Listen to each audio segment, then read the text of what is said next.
thanks for joining us. You're watching Addis News Hour with the news. I'm Tabitha John. Do stay with us. Apologies for the time delay. The National Security Council of Ethiopia said the country is witnessing several challenges due to some internal and external evil forces working to destabilize the nation, saying that the ongoing challenges are anticipated ones that every change faces. The statement underlined that all the bottlenecks can be overcome if the people stand in unison with the government for a better future. The upcoming election, second filling of the Grand Ethiopian Renaissance Dam, and maintenance of national and regional peace and security are the decisive steps Ethiopia should take towards a better future, according to the statement. The second filling of the dam will be achieved despite the challenges the country is facing from inside and outside factors, the statement underscored. The National Security Council urged all regional and national security forces to stand in unison and maintain peace and security, expressing conviction that the betterment of Ethiopia is attainable through sacrifices of its brave sons and daughters. A United Nations Security Council member acknowledged the efforts by the government of Ethiopia to provide humanitarian assistance and increase humanitarian access in Tigray region. Correspondingly, the Ethiopian Permanent Mission to the United Nations appreciated UN Security Council members for their support to Ethiopia. Santayo Tamrat has more. Since Ethiopia started law enforcement operation in Tigray after the TPLF junta attacked the National Defense Force North Command, the United Nations Security Council has dwelt on the issue several times. In its latest event on Thursday, the Security Council members acknowledged the efforts by the government of Ethiopia to provide humanitarian assistance and to provide increased humanitarian access in Tigray region. The members of the Security Council recognized nevertheless that humanitarian challenges remain. They called for a scaled-up humanitarian response and unfettered humanitarian access to all people in need, including in the context of the food security situation. The members also called for a continuation of international relief efforts in a manner consistent with the United Nations guiding principles of humanitarian emergency assistance, including humanity, neutrality, impartiality, and independence. The members of the Security Council expressed concerns about allegations of human rights violations and abuses in Tigray region and called for investigations to find those responsible and bring them to justice. They welcomed the joint investigation by the Office of the United Nations High Commissioner for Human Rights and the Ethiopian Human Rights Commission into alleged human rights violations and abuses. The members of the Security Council also welcomed the engagement on the issue of the African Commission on Human and People's Rights, stressing the need for full compliance with international law. The members reiterated their strong support to the regional and sub-regional efforts and organizations, namely the African Union and the Intergovernmental Authority on Development, IGAD, and underscored the importance of their continued engagement. The members of the Security Council reaffirmed their strong commitment to the sovereignty, political independence, territorial integrity, and unity of Ethiopia. Ethiopian Permanent Mission to the UN for its part expressed its appreciation to the friendly members of the Council for their constructive considerations, continued support, and understanding of the situation in Ethiopia. The mission underscored that the law enforcement operation in Ethiopia is an internal affair regulated by the laws of the country, including human rights laws. The operation undertaken to restore law and order in the Tigray region is within the sovereign purview of the state. Ethiopia is currently providing a significant portion of the humanitarian assistance delivered to those in need and will continue to allocate the maximum available resources, the mission said. The mission called on international partners to scale up assistance to satisfy humanitarian needs in the Tigray region and beyond. The commitment to investigate and ensure accountability for alleged violations of human rights will be upheld, the permanent mission stated. Ethiopians and members of the Ethiopian Jewish community in Israel have celebrated the commencement anniversary of the Grand Ethiopian Renaissance Dam with various events. In his opening remarks, Ambassador Extraordinary and Plenipotentiary of Ethiopia to Israel, Reta Alamu, briefed participants on the progress of the construction of the dam and expressed gratitude to Ethiopian and members of the Ethiopian Jewish community for their unreserved support to the project. Ethiopian Ethiopian Jews have so far purchased girt bonds amounting to over $1 million US, calling the community to continue assistance towards successful completion of the dam. Chairman of the Renaissance Council, Rahmim Al-Azhar, explained about the activities being carried out to realize successful completion of the dam, pledging unrelenting assistance to the mega project. Participants to themselves reiterated commitment for the realization of the dam, which is tailored to lift many Ethiopians out of darkness and further cement economic integration in the region.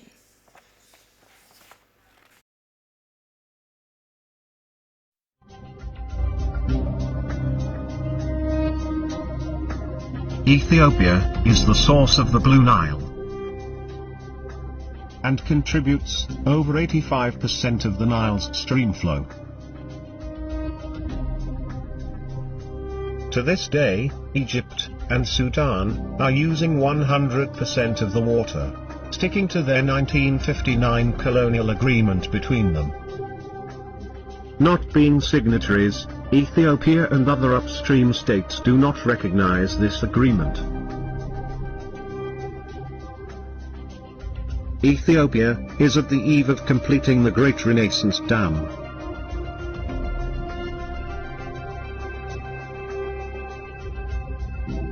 Costing over $5 billion that is being paid by ordinary Ethiopians. This dam will generate 5.1 gigawatt of power, and it is a non-consumptive, eco-friendly, existential necessity to millions. The three countries have been in dispute over the construction, filling and operation of this dam. Even thought this dam provides major benefits to Sudan and Egypt in terms of reducing evaporation loss, silt, sedimentation and unexpected flood.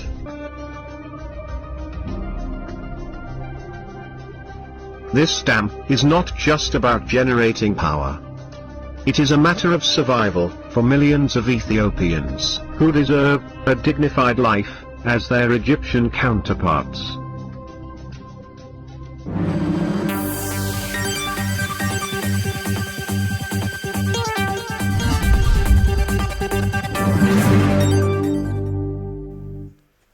As the 6th general election approaches fast, the unexpected minimal voters' registration turnout perplexed many who closely follow the process. One among these groups is the Ethiopian Civil Society Organization for Elections, which attributed voters' discouragement to the recurrent security problems observed in the country. The organization said it engages in voters' education via various media platforms in different languages to motivate the people to actually go out, get registered, and vote. Goshu Melissa reports. The Ethiopian Civil Society Organizations for Elections, SECO, was established in 2019 with the view to observe and monitor elections in Ethiopia. The 6th general elections Ethiopia is about to hold becomes their first election experience since their emergence. The coordinator of SECO, Abarra Hailemariam, said the organization is engaged in voters' education via various media platforms in different languages. SECO used the opportunity to undertake different kinds of a multimedia election platform. The multimedia election platform uses mainstream media, the social media, digital media, IEC material, and other tools to reach the general public. So I vote is the theme of our multimedia platform, voter education. So we don't go out and teach in-person people. NB's laxity to grant them accreditation hampers their effort to deploy their observers to all polling stations, Abarra said. The accreditation was secured lately, so we're struggling to deploy our observers in different parts of the country. And now we are observing, and not fully observing, but partly. For instance, we got the accreditation for 90 of our observers this week. as you know it very well, it is difficult to distribute the accreditation badge to our observers who are located in different parts of the country. Consortium of Christian Relief and Development Association is also preparing itself to play its fair share in the upcoming general election in Amhara, Oromia, southern states and other remote areas. The association urged civil society organizations and the media to discharge their responsibility for the peaceful conduct of the election. The media is extremely important in this election. I just want to really emphasize that media is the one that can create a peaceful election, a peaceful community in everywhere, or a warmonger or a war into the country, if you like.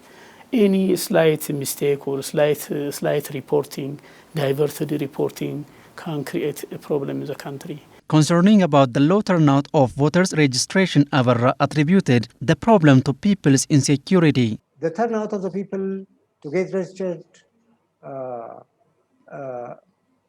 reason behind it, the conflict that's going on in this country, might have, contributed in discouraging people, because security is the primary needs of society. So people want to really make sure that they'll go in peace. Their kids are going to school without fear of risks and so on. The National Electoral Board of Ethiopia is considering to postpone the deadline of voters' registration.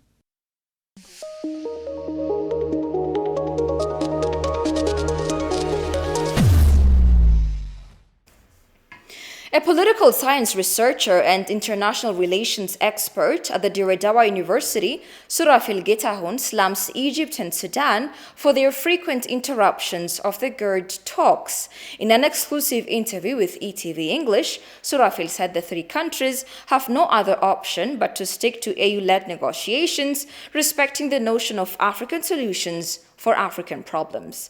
Alula Taklamariam reports.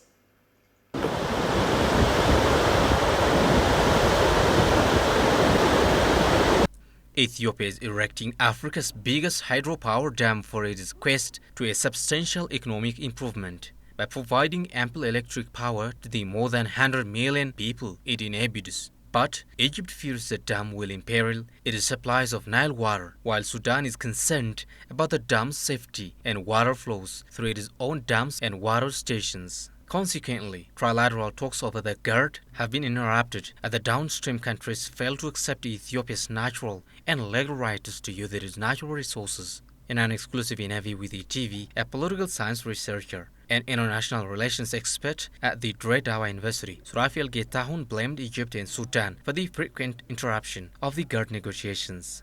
Look, when it comes to the GERD negotiation, actually, it's almost 10 years, but no fruit, because of stagnant position of both the countries, upper states of Egypt and Sudan, which is really, this country from the beginning, the most obstacle for the Nile Basin cooperation in this regard, or Nile Basin. So still, when you come to GERD, this country was created their own problems. You see, the African Unions, the recent African AU-led negotiations are failed. Previously negotiations are failed because of the positions they held, right? So I see, just even the current negotiations failed due to, just disturbance created because Egyptians are obstructionist. From the beginning, we see, due to that, there is no progress in this regard.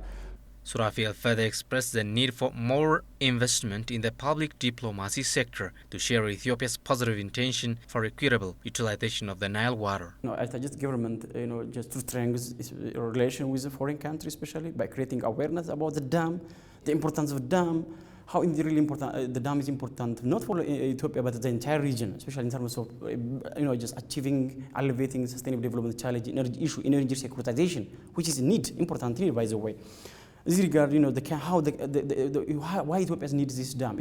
Government need to work hard with public relations, with creating awareness throughout the world. Through our embassy need to work in this regard. Our diplomats work hard in this regard.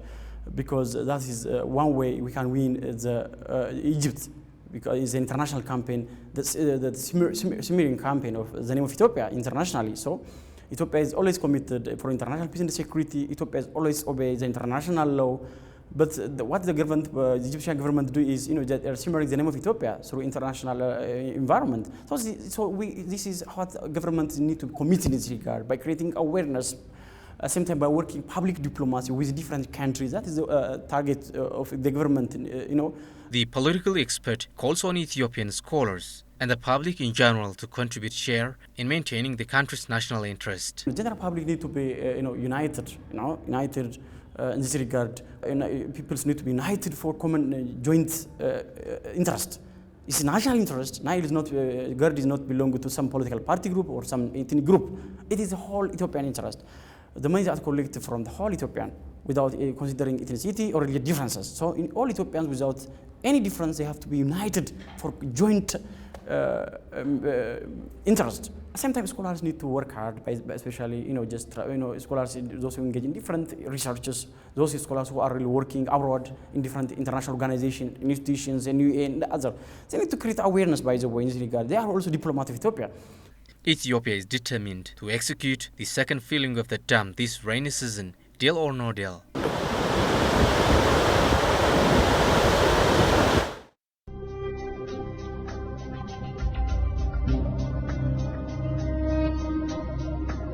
Ethiopia is the source of the Blue Nile and contributes over 85% of the Nile's stream flow. To this day, Egypt and Sudan are using 100% of the water, sticking to their 1959 colonial agreement between them. Not being signatories, Ethiopia and other upstream states do not recognize this agreement. Ethiopia is at the eve of completing the Great Renaissance Dam.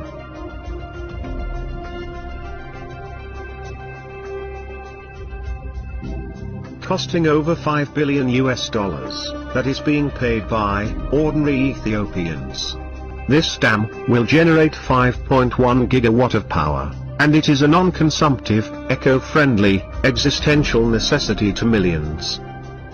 The three countries have been in dispute over the construction, filling and operation of this dam. Even thought this dam provides major benefits to Sudan and Egypt in terms of reducing evaporation loss, silt, sedimentation and unexpected flood.